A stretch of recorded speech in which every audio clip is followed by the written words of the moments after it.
నమస్కారం. ఇప్పుడు డెలివరీ అయిన వాళ్ళు వాళ్ళ ఎక్స్‌పీరియన్స్ మనతో షేర్ చేసుకుంటారు. ఇప్పుడు సుమజ మాట్లాడతారు. నమస్తే, నా పేరు సుమజ.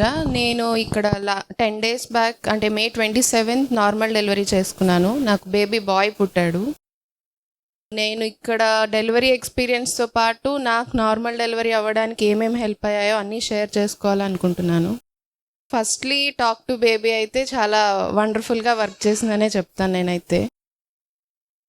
నాకు 5th మంత్లో ఉన్నప్పుడు ఒకసారి కొంచెం బేబీ హార్ట్ బీట్లో ఒక డిస్టర్బెన్స్ అనేది చూసామన్నమాట, రిథమ్ అబ్నార్మాలిటీ. అది ఇంకా ఇక్కడ మేడం వాళ్ళు స్కాన్కి పంపించినా కూడా అలాగే ఉంది. సరే చెన్నైలో అయితే ఇంకా బెటర్ స్కాన్స్ ఉంటాయి అని మెడి స్కాన్కి పంపించారు. అక్కడ వెళ్ళి చూసినా కూడా సేమ్ సిచ్యువేషనే అనిపించింది. కానీ అదేం వరీ అవ్వాల్సింది కాదు. కొంతమంది బేబీస్లో ఆటోమేటిక్గా అదే సెట్ అవుతుంది, కొన్ని వీక్స్కి లేదా మంత్స్కి లేదా డెలివరీ టైంకైనా సెట్ అవుతుంది అనే చెప్పారు. నేను ఇక్కడ మేడం వాళ్ళు ఎలా అయితే మాకు చెప్తూ ఉండేవాళ్ళు బేబీతో మాట్లాడుతూ ఉండాలి డైలీ అని, ఆ ప్రాబ్లం వచ్చినప్పుడు ఖచ్చితంగా రోజుకి ఎన్నోసార్లు చెప్పేదాన్ని. అలాగే బేబీ విని వాళ్ళు ఎప్పుడైతే నెక్స్ట్ రీవిజిట్ స్కాన్ 3 వీక్స్కి పెట్టారనుకుంటా, ఆ 3 వీక్స్కి స్కాన్కి వెళ్ళేసరికి బేబీ హార్ట్ బీట్ సెట్ అయిపోయింది. నార్మల్గానే ఉన్నాడు, హెల్తీగానే ఉన్నాడు. అట్లా ఫస్ట్ ఎక్స్పీరియన్స్ అయితే టాక్ టు బేబీతో అక్కడ చాలా బాగా అనిపించింది. ఇంకా డెలివరీ దగ్గరికి వచ్చేసరికి 9th మంత్ 2nd వీక్లో బేబీ కార్డ్ వేసుకున్నాడు మెడకి. అది 2 లూప్స్ ఉన్నాయి. అయినా కూడా దివ్య మేడం ఏం ప్రాబ్లం లేదు, నార్మల్ డెలివరీకి ట్రై చేయొచ్చు, 2 లూప్స్ కొంతమందికి లూజ్గా ఉంటే ఈజీగానే వచ్చేస్తాయి, మేము చేస్తాము, ఏం వరి అవ్వబలేదు దాని గురించి అన్నారు. కానీ ఆ స్కాన్ తర్వాత మళ్ళీ 10 డేస్కి సెకండ్ స్కాన్ తీపిచ్చాం. ఇప్పుడు ఎలా ఉంది, ఒకవేళ తీసేసుకున్నాడా, ఇంకా ఏమైనా టైట్ అయిందా ఏంటి చూడాలి అని. సెకండ్ స్కాన్లో 1 లూప్ అలాగే ఉంది. సెకండ్ లూప్ ఏంటంటే క్రాస్ అయ్యింది. క్రాస్ అవ్వడం అంత మంచి పొజిషన్ కాదు. కొంచెం హార్ట్ బీట్ ఎప్పుడైనా తగ్గచ్చు పెరగచ్చు. అది మానిటర్ చేసుకుంటూ ఉన్నంత వరకు ఓకే, లేదంటే కొంచెం మళ్ళీ రిస్క్ అవుతుంది. ఎందుకు అన్ని రోజులు వెయిట్ చేయడము, ఆల్రెడీ 38 వీక్స్ కంప్లీట్ అయిపోయాయి కదా, సి సెక్షన్కి వెళ్ళడం బెటర్ ఆప్షన్ అని సజెస్ట్ చేశారు మేడం వాళ్ళు. ఇంకా నెక్స్ట్ డే ఆండాల్ మేడం కూడా వచ్చారు. అప్పుడు మేడం కూడా అదే చెప్పారు, ఎంత త్వరగా ప్లాన్ అయితే అంత త్వరగా చేసుకోండి అన్నారు. సో మేము సి సెక్షన్ అంటే ఎవరైనా ఏ రోజు బాగుంది అలా చూసుకుంటారు కాబట్టి ట్యూస్డేకి అనుకున్నాము. ట్యూస్డే మార్నింగ్ 7:30కి మేడం వాళ్ళకి కూడా చెప్పామన్నమాట. సో మండే మార్నింగ్ వచ్చి అడ్మిట్ అవ్వమన్నారు 10 తర్వాత. కానీ నా బేబీ ఏమంటే, నేను 7th మంత్ నుంచి మమ్మీకి నార్మల్ డెలివరీ అవ్వాలి నాన్న, తక్కువ పెయిన్స్తో ఈజీగా సేఫ్ నార్మల్ డెలివరీ అవ్వాలి అని చెప్తూ ఉండేదాన్ని. అది విని అలాగే రావాలి అనుకున్నాడో ఏమో, మండే ఎర్లీ మార్నింగ్ నుంచి నాకు పెయిన్స్ వచ్చాయి. ఇంకా ఎర్లీ మార్నింగ్ పెయిన్స్ వచ్చాయని ఇంకా వచ్చి అప్పుడు అడ్మిట్ అయ్యాము. వెన్స్డే నాకు డెలివరీ అయింది ఇక్కడ. అంటే పెయిన్స్ మండే వచ్చాయి కానీ మళ్ళీ అవి ఈవినింగ్ కల్లా కొంచెం స్లో అయ్యాయి. ఇంకా మేడం వాళ్ళ సపోర్ట్తో 1 డే మానిటర్ చేస్తూ ఉన్నారు. 2nd డేకి ఇంకొంచెం పెయిన్స్ ఇంక్రీజ్ అయ్యి వెన్స్డే మార్నింగ్ డెలివరీ అయింది. ఇంకా 2 లూప్స్ ఉన్నా కూడా చాలా సపోర్ట్ చేశాను. అంటే బేబీ సపోర్ట్ అండ్ అలాగే మేడం వాళ్ళు ఎక్సర్సైజెస్ ఇవన్నీ చేయమని చెప్పేవాళ్ళు 8th మంత్ మిడ్ నుంచి. నేను అవి కూడా వాళ్ళు ఎప్పుడైతే చెప్పారో అప్పటి నుంచి డైలీ చేసేదాన్ని. అదే ఇప్పుడు తనకి ఫస్ట్ 2 సార్లు వేసుకున్నది, అందులో క్రాస్గా ఉంది కాబట్టి సర్జరీకి అనుకున్నాం. కానీ ఎప్పుడు తను పెయిన్స్తో వచ్చిందో కొంచెం ద్వారం ఓపెన్ అయింది. సరే, న్యాచురల్గా స్టార్ట్ అయిన పెయిన్ ఒక్కొక్కసారి ప్రోగ్రెస్ అవుతుంది, చూస్తాం. అవసరమైతే ఎనీ టైం సర్జరీ పెట్టుకొని నార్మల్ ట్రై చేస్తాం. ఎందుకంటే బాడీ ఇనిషియేట్ చేసేసింది ఆ ప్రాసెస్ని. కాబట్టి దానికి మనం ఒక రెస్పెక్ట్ ఇచ్చి చూస్తాం ఎట్లా వస్తుంది, ఎట్లా ప్రోగ్రెస్ అవుతుంది. అంటే ఎక్కువ పెయిన్స్ లేనప్పుడు ప్రోగ్రెస్ వస్తుందా అనేసి బుధవారం మార్నింగ్కి కొంచెం ఓపెనింగ్ బెటర్గా మైల్డ్ పెయిన్స్తోనే ఓపెన్ అయింది. హార్ట్ బీటింగ్ ఏం ఇది లేకుండా, అవును మేడం, ప్రాబ్లం లేకుండా ఉండింది. అంటే ఒక 2 విషయాలు దీంట్లో చెప్పాలి. ఒకటి, మదర్ ఒక స్ట్రాంగ్ డిజైర్, బేబీ కోఆపరేషన్. నీకు బేబీ నాకు నార్మల్ కావాలి ఇట్లా అనుకునేటప్పుడు ఎట్లా మూమెంట్ ఇచ్చేదా? ఇస్తుంది మేడం. అంటే ఇస్తది. కిక్స్ కాకపోయినా జస్ట్ మూమెంట్ మూమెంట్ వస్తుంది. ఏ టైంలో నీకు నాకు నార్మల్ అయిపోతుంది అనిపించింది? ఎందుకంటే నా బాడీ కొంచెం ఫ్లెక్సిబుల్ అని నాకు తెలుసు. ఇంకా ఎక్సర్సైజెస్ కూడా మేడం వాళ్ళు చెప్పినట్టు నేను చేస్తున్నా కదా, ఎందుకు అవ్వదు, ఇంకే కాంప్లికేషన్ కూడా నాకు లేదు కదా, ఎందుకు అవ్వదు అనేదైతే నాకు స్ట్రాంగ్ గా ఉన్నింది. సో అట్లా అయిపోద్ది. బేబీ కూడా సపోర్టివ్ గానే ఉంటాడు అని అనిపించింది. కానీ 2 లూప్స్ అట్లా ఉండేసరికి అప్పుడు ఎట్లా అనుకున్నావు?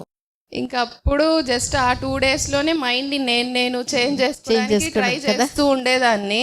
ఇంకా సరే, ఇంకా అందరికి ఇట్లాంటివి ఏవో వస్తుంది కదా, మనం మారాలి అన్నట్టు నేను ఇంకా ఓకే అనే అనుకున్నాను.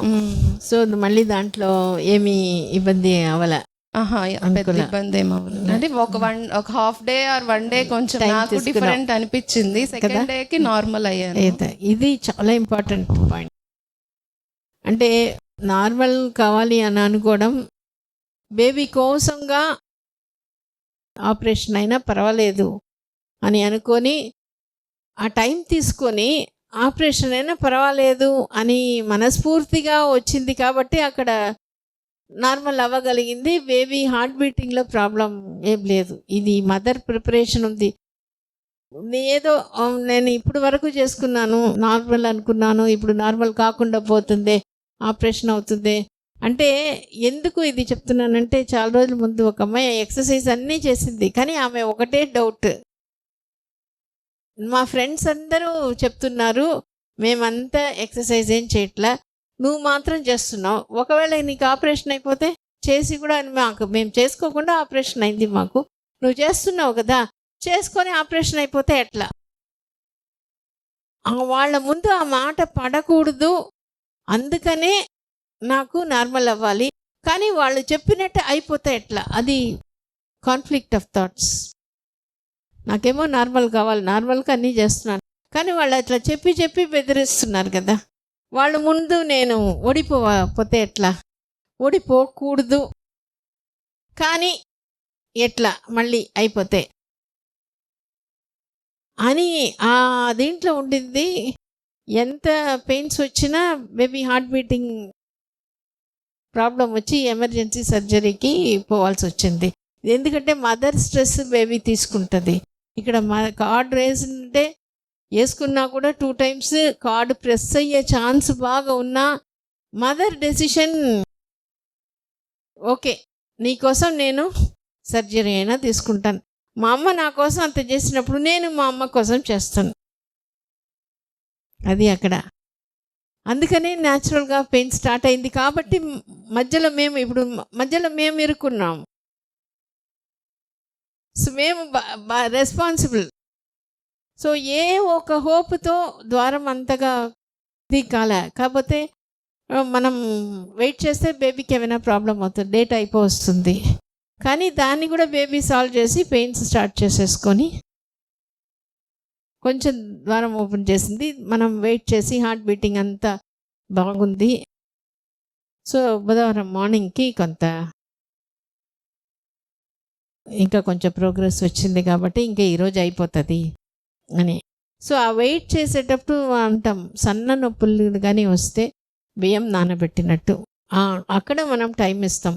అప్పుడు ద్వారం సాఫ్ట్ అయ్యి షార్ట్ అయిపోయినప్పుడు అప్పుడు మంచి నొప్పులు కాసేపే వస్తుంది, షార్ట్గా అయిపోతుంది. సో అట్లా ఇక్కడ ఏంటంటే అమ్మ కోసం బేబీ కోసం అమ్మ వాళ్ళిద్దరూ అంటే ఏదైనా నీకోసం నేను చేస్తాను అని ఉన్నప్పుడు ఫిజికల్గా ఎంత ప్రాబ్లం. ఇక్కడే మనం mind is engine, body is bogie అన్నాం కదా. ఫిజికల్గా ప్రాబ్లం ఉండేది. Cord 2 times round the neck, అందులో ఒకటి ఇట్లా క్రాస్గా ఉంది. అయినా అమ్మ సీజేరియన్ అయినా నేను రెడీ, బేబీకి అది హోల్ హార్టెడ్గా అది ఉంది కాబట్టి బేబీకి ఏమీ కాలే. వెయిట్ చేసిన దానికి మాకు కూడా వెరీ ఫుల్ఫిల్లింగ్గా ఉంటుంది, మనకి ఒక ఛాలెంజింగ్ కేసు చేయగలుగుతాము అనేసి. నిజంగా మీకైతే చాలా థ్యాంక్స్ చెప్పాలి మేడం. ఆ రోజు మార్నింగ్ వచ్చి ఆల్మోస్ట్ 20 minutes ఒక మోటివేషన్ లాగా మమ్మల్ని సపోర్ట్ చేశారు. నేను నా బేబీని ఎంత నమ్మానో మేడం నాకంటే ఎక్కువ నమ్మాను. నార్మల్ డెలివరీకి వచ్చింది కాబట్టి ఇంకా అసలు సి సెక్షన్ అనే మాటే రాలేదు మేడం నుంచి. నార్మల్కి మీ బేబీ ఎలా అయితే సపోర్ట్ చేస్తుందో మేమందరం అలాగే చేస్తాము అన్నారు, చేశారు కూడా. సిస్టర్స్ సపోర్ట్ అయితే అస్సలు నేను ఎప్పటికీ మర్చిపోలేను. ప్రతి ఒక్కరు నా దగ్గరే ఉండి ఆ పెయిన్స్ ఉన్న 2.5 hours 3 hours అప్పుడైతే అసలు భలే సపోర్ట్ చేశారు నాకు. బ్యాక్ పెయిన్, బ్యాక్ మసాజ్ చేస్తూ ఇంకా నన్ను వాక్ చేయిస్తుంటే కొంచెం పెయిన్స్ తగ్గుతాయని అలాగే చేయించేవాళ్ళు. స్టెప్స్ కూడా ఎక్కించేవాళ్ళు ఆ పెయిన్స్ వస్తున్నప్పుడు. వాళ్ళు అన్నట్టు అదైతే నిజమే, మనకి ఓపిక లేకపోయినా నడిచినప్పుడు వచ్చే ఆ కాంట్రాక్షన్స్ చాలా తక్కువ ఉన్నాయి. మనం వాళ్ళు చెప్పినట్టు విని కొంచెం మనకి మనం పుష్ చేసుకొని అవి బ్రీతింగ్ కానీ వాకింగ్ కానీ అవి చేస్తే మనకే కొంచెం రిలీఫ్గా అనిపిస్తుంది. అలానే పడుకొని ఉంటే చాలా ఎక్కువ పెయిన్ ఏమో అనిపిస్తూ ఉంటుంది. ఇంకా బ్రీతింగ్ ఎక్సర్సైజెస్ కూడా చేస్తూ ఉంటే మనకి ఆ టైంలో కొంచెం హెల్ప్ అయితే ఉంటుంది ఖచ్చితంగా. అంటే పెయిన్ తగ్గిపోయిందని చెప్పాను కానీ అదొక డైవర్షన్ లాగా చాలా బాగా హెల్ప్ అవుతుంది. ఓర్చుకోగలుగుతాం ఆ పెయిన్, ఓర్చుకోగలుగుతాం. డైవర్షన్ కూడా మంచిది. చాలా సంతోషం. మీది మాత్రం అంటే ఒక ఛాలెంజింగ్ కేసు.